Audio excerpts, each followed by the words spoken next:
embattled incumbent delegate Jim Moylan has released yet another misleading video, falsely accusing his opponent, Ginger Cruz, of spreading fake news about the loss of COFA funding for our island. Hafide Guam, this is Congressman Jim Moylan. I wanted to correct some fake news being spread by my opponent, who happens to be a former news journalist. Jim Moylan is right about one thing. Ginger Cruz is a former news director.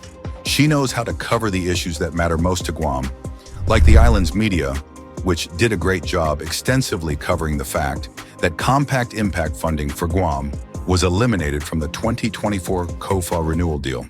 Last May, Moylan said this to island media. Probably one of the reasons that didn't include COFA funding from the president because the 20-year contract will be over this fiscal year. So we don't know, the president doesn't know the amounts possible. But whose responsibility is it to give the funding? That's Congress's responsibility. In fact, compact impact funding for Guam was scrapped and replaced with the Compact Impact Fairness Act, referred to as CIFA. It's a federal safety net for FAS citizens.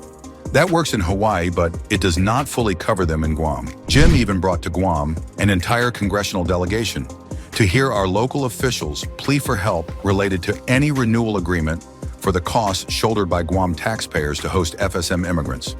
But then, in March of this year, Moylan still voted in favor of the bill to eliminate compact impact funding for Guam. Compact impact monies that have already been obligated to pay for school leases and soaring related public safety costs. But you don't have to take my word for it. Jim Moylan's own chief of staff has openly admitted that Guam will remain burdened with the unsupported costs of hosting FSM immigrants. Even more damning, Moylan himself confessed this fact during his testimony before a congressional hearing last November. CIFA does not help with law enforcement or public safety, and because not all federal benefit programs are accessible in the territories, SSI is not available to migrants or citizens in Guam. The already typhoon-weakened Guam government will be hit once again on multiple fronts, including education, healthcare, and most importantly, law enforcement. There's no need for fake news when the facts and real news speak for themselves.